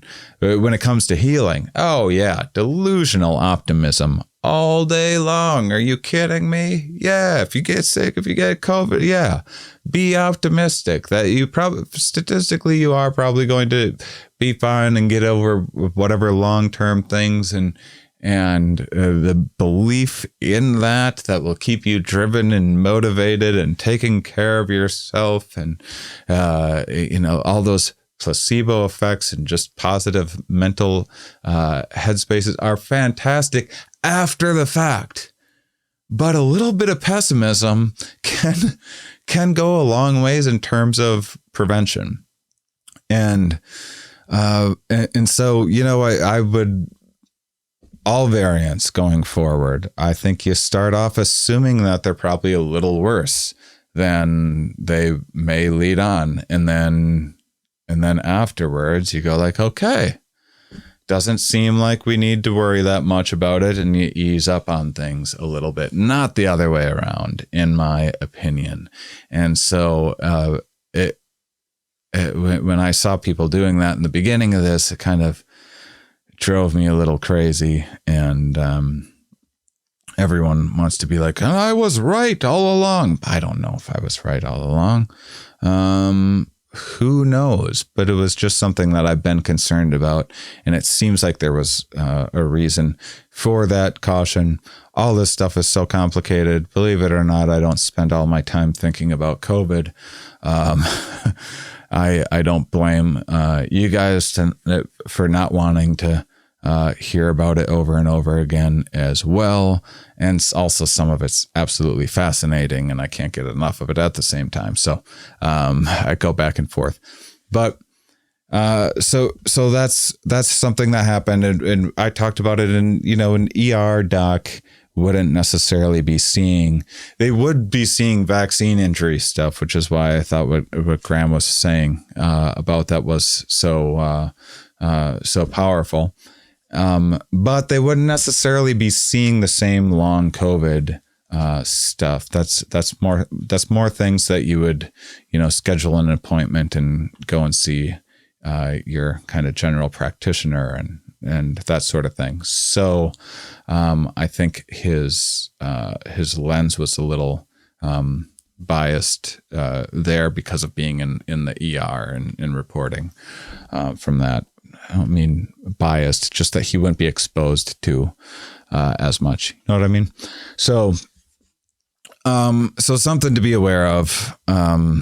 Point is, I go back and forth all the time with like, I'm boosted. Do I just live my life normally? I don't want to wear a mask around all the time if it's totally unnecessary and nothing to worry about. And,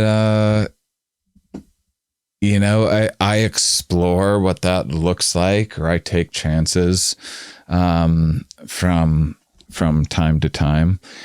And I think if you can get away with not getting COVID. If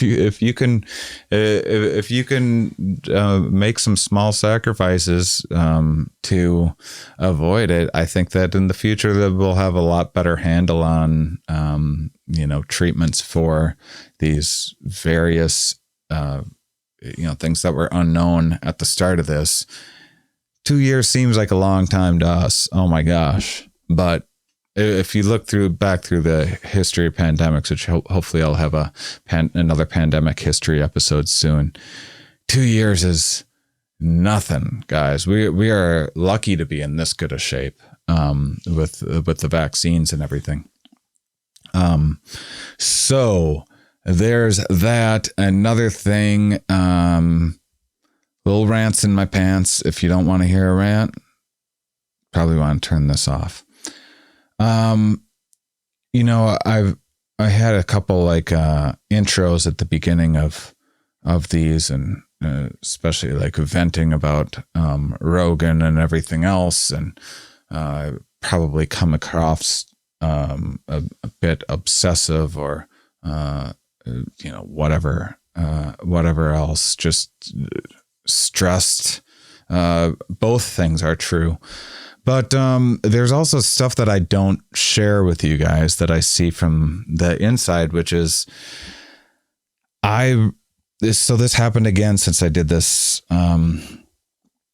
this interview with Graham. I reached out to more people for COVID related stuff, and this has happened again and again, and I just haven't wanted to bring it up until now. But there's an issue where lots of people are threatening and harassing scientists and doctors everywhere, all over the country.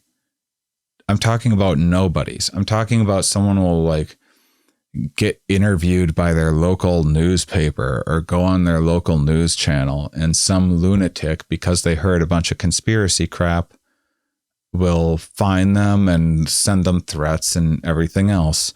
And so once again, for I don't know how many times it's been, I had another person turn down interview requests saying they weren't doing on-camera interviews because of unpleasant, a long story involving unpleasantness with conspiracy believers. And it's just getting out of hand, and so if you want, there's a, if you don't believe me that this stuff is happening, I've seen it again and again. But there's another, nature.com, by the way, is a fantastic resource. It's widely considered one of the best. It's like every scientist wants to be published in it. There's one, I think there's more recent ones, but there's this one I remember from October 13th, 2021, titled, "I Hope You Die, How the COVID Pandemic Unleashed Attacks on Scientists," and sampled 321 respondents. This isn't a perfect study or anything, who have commented about COVID-19 in any kind of media form, but over 40% emotional and psychological distress from doing it, over 20% threats of physical or sexual violence, because there's tons of women that work in infectious disease stuff, by the way, and then about 15% get death threats. That's an unacceptable number. It's one thing if it's not super surprising when people want to make Anthony Fauci or whoever is the head of science and infectious, whoever is suggesting we wear masks or get vaccinated or these other uncomfortable things, which, by the way, all these conspiracy things, the questioning of masks, the lab leaks, the questioning of distancing, the questioning of vaccines, it's all the same thing. It's denial spun into conspiracies. Saying masks don't work, which you just heard, they work very well. My guest and a bunch of his colleagues haven't gotten COVID in 2 years of having COVID patients breathe in their face. It's not that those people go, oh, we figured out cloth masks aren't as effective, therefore we're wearing N95s. No, they're saying, therefore, let's not do anything. Lab leak isn't saying, hey, this escaped from a lab, from people who don't understand emergent properties of evolution. And whether it was or wasn't, the people that believe it don't have a falsifiable belief, because there's nothing you could do to change their mind. My mind would change happily. If we know, we should absolutely be on top of lab leaks. Evolution does a better job of mutating things than scientists do, generally speaking. So why? But either way, be good to know. If I heard there's a lab leak in my town, I'd be like, oh my gosh, do I wear a biohazard suit? Should I, how much caution do we need around here? But again, it's to do nothing. It's to say, oh, someone else's problem, let's do nothing about it. Vaccines go from microchip, genocide, slavery, whatever, to like wrenching the field goal posts. Like, well, I'm an adult man who's not going to get a vaccine because I'm just worried about, I don't know about some of the data that's come out about the kids under 5 trials. Oh, really? That's why you, an adult, aren't getting a vaccine? No, it's just denying that there's an issue. It's denying doing anything about it. And that's the general theme with all of this is I don't want to do anything. I'd rather spend all of my time constructing reasons to not do anything. I get it. I spin the wildest tales of why I shouldn't get out of bed each day or whatever else. That's what consciousness does. But when the implications of it mean that some of the worst, angriest, dumbest, out of control people in our population are turning on the entire medical community, on the entire scientific community, the best and the brightest, the people that usually get into the job that they're doing to do good in the world, whether they do or don't, whether they're right or wrong, or if they get everything perfect, that's another matter entirely. But at least they have the intention to do that. And they're very bright people that decided not to go and try to make a fortune on Wall Street or whatever else, and instead have some underappreciated salary job at a university where you don't hardly make anything and no one listens to anything that you have to say except for a couple grifters that spin some tale to get media attention or to get on Fox News or what have you. And like, just enough's enough with that stuff. We cannot live in a world where the people, the brightest people, the hardest working people that are trying to do the most good in it are constantly being harassed and attacked. And I don't know what to do about that, but it needs to end. It absolutely needs to end, and anyone perpetuating it needs to be stood up to, needs to be to be criticized. This stuff needs to be brought to light. This is in this article. If you go to it, you'll see this Nature article that I'm talking about. There's a quote in here. So, anti-vax stuff has been around for a while, but there's a quote in here that says, anytime you write about vaccines, anyone in the vaccine world can tell you the same story. You get vague death threats or even sometimes more specific death threats and endless hatred. For vaccines, this is like I get when people have an issue with the complexity of pain management or mental health medication. We all have those same concerns. Many scientists and doctors share those concerns, but these stories of like globalist plots to like microchip genocide people and the stuff that happens, the implications of those are unacceptable. I'll take doctors over, you know, how many like silly nonsense woo-hoo. What do you think?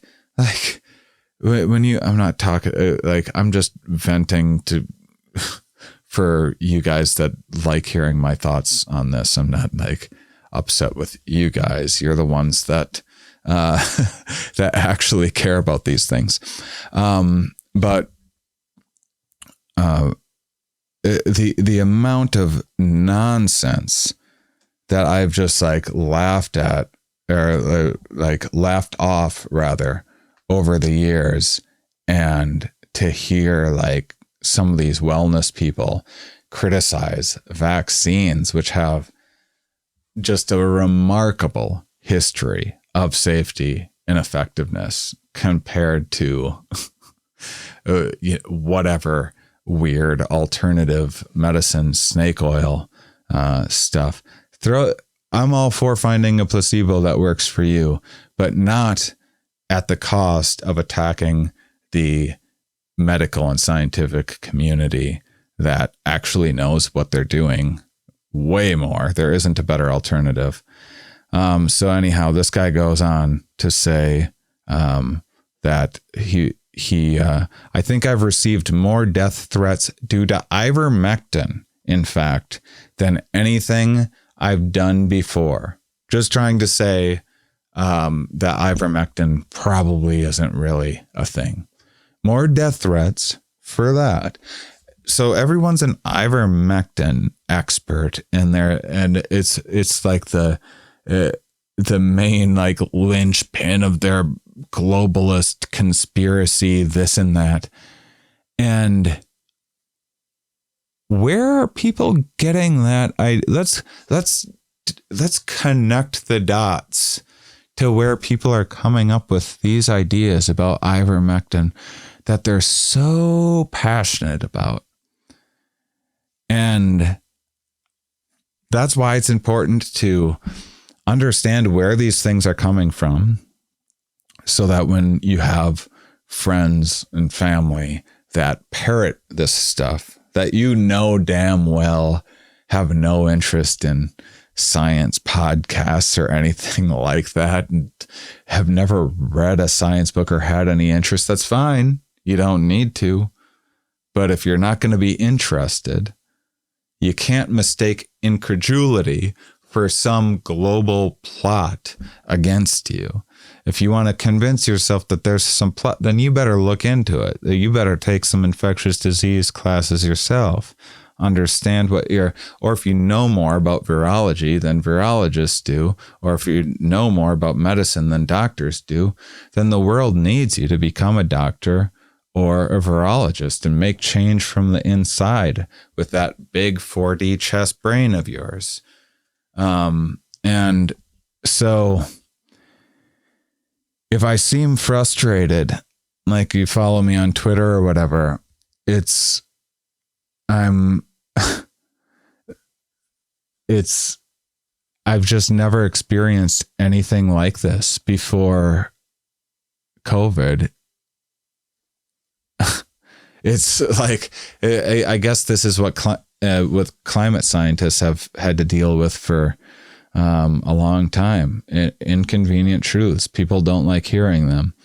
But because I didn't do much climate stuff, I just never saw just how vile and gross people can be. So yeah, I think you just don't let people get away with this. I think you I think you don't let people just say whatever they want and say they're just asking questions and think they're smarter than everyone for peddling a bunch of vaccine nonsense or whatever else that's getting a bunch of people killed and getting and making wonderful people like my guest Graham lose lose his passion for his job, for saving people.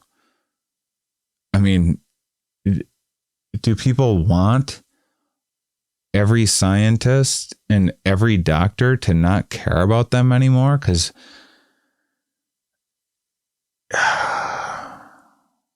it's it's just how people are being treated. And so, yeah, I don't know what to make of all of it.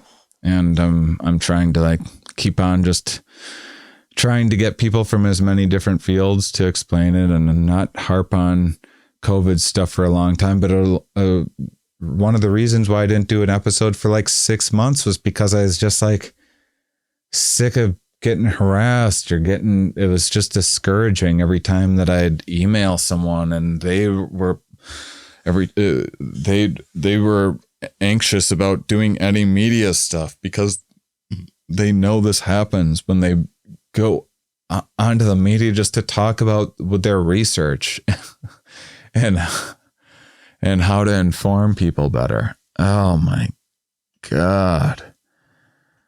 And the idea that, it's one thing when it's a bunch of,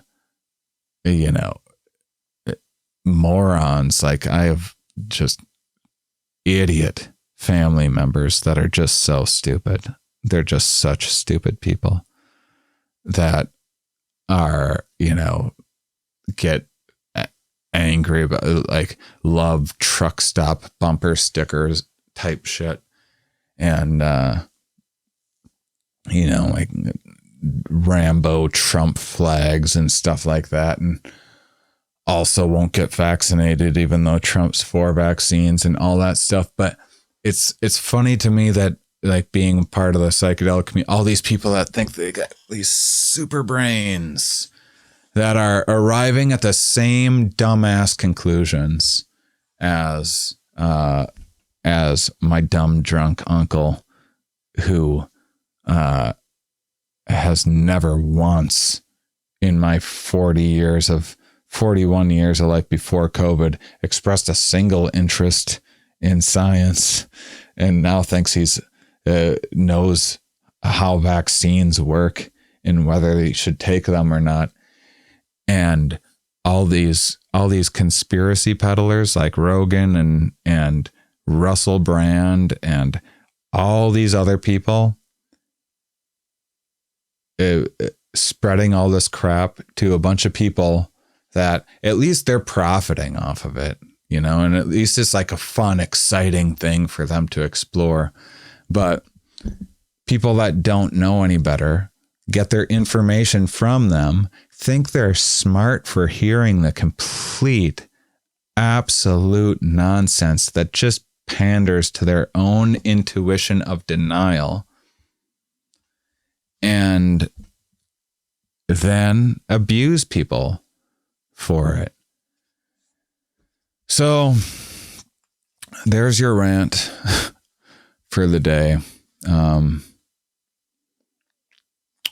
go back and forth with what to say about these things, but yeah, I don't know.